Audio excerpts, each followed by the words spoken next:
So, welcome everyone to the second session in our kind of little mini tour of classical Hindu religion.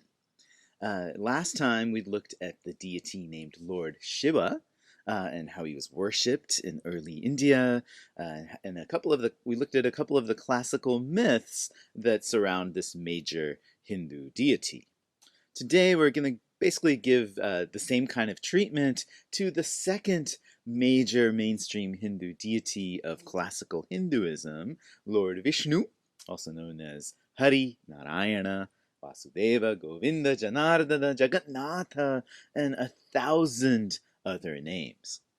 The worship of Vishnu, like that of Shiva, was closely tied to royal power in early India in the first millennium, and he's still an essential aspect of what it means to be a Hindu even today.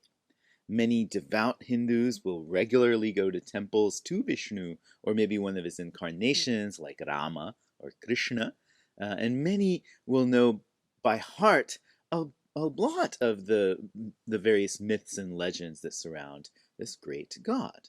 Perhaps most beloved of these are the two great Sanskrit epics, the Ramayana or the Mahabharata, both of which involve the appearance of Vishnu as a fundamental part of their plots.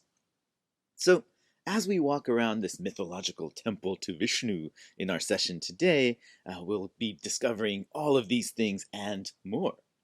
Just like we did with Shiva, in segment 1, we'll first go over some of the basic facts about Vishnu as a classical Hindu deity and how he's been worshipped both at the temple and at home by mainstream Hindus for more than 1,000 years.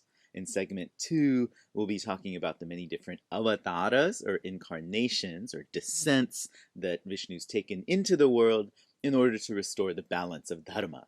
This is maybe the most distinctive aspect of the mythology around Vishnu.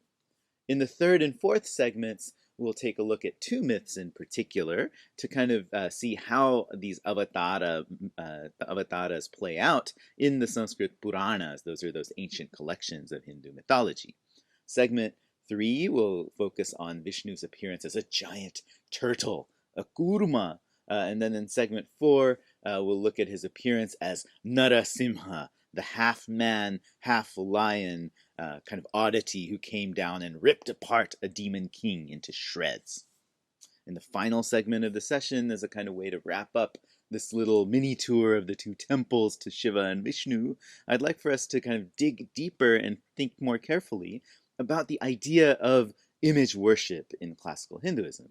Back in the first millennium, what did it mean for mainstream Hindus to go and worship images at temples and at home? And what does it mean even now to many devout Hindus who do so today in India? This is kind of where I'd like for us to end up in this unit, and then we'll next week turn our attention to the main attraction that we're here to see, the great museum of the epic Mahabharata.